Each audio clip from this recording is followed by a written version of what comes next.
The backhand has historically been the weaker shot for the large majority of people. I mean, it's backed by science. The forehand is biomechanically stronger and a more natural shot, so why does the backhand even exist? Well, there are a handful of reasons as to why we don't just use two forehands, but I'm here to debunk those arguments and convince you to switch. Firstly, the obvious argument. Your non-dominant arm isn't as strong. This argument is a relatively easy one to debunk because there's living proof that you can rise to the top with your non-dominant arm. In fact, there are a ton of professional players that are right arm dominant but play left arm dominant.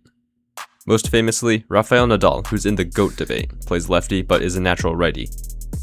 By the way, Nadal's forehand is almost universally agreed upon to be at least the second best forehand of all time. There are also a couple of weirdos that for some reason are natural lefties but chose to play righty, like Alex Mickelson. There's a lot more like these two than you think. In fact, all of these players play with their non-dominant hands too.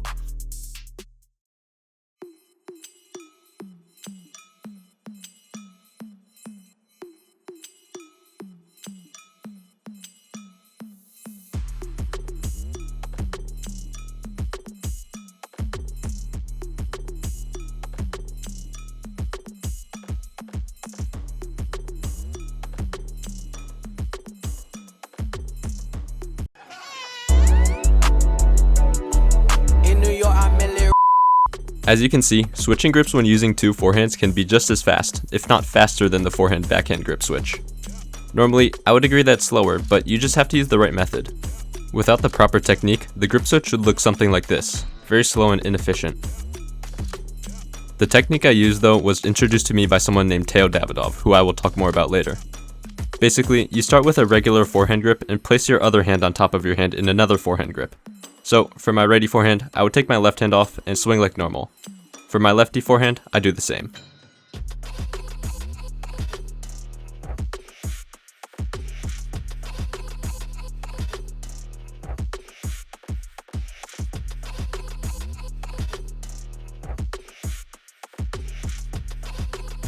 This one I completely agree with. If the ball is hit straight at you, it's much easier to counter it with a backhand volley than a forehand volley. My solution to this? Just volley with one arm like you normally would. There's really no advantage to being able to hit volleys with both arms. However, learning an overhead smash with both arms would be very useful since the backhand overhead smash is notoriously difficult. Now, you might be wondering, should I learn to serve with both arms?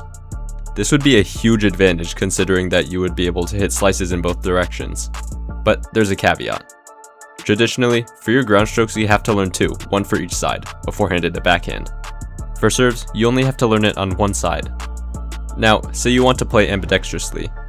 For ground strokes, you still only have to learn two, which are the two forehands. You replace the backhand for another forehand.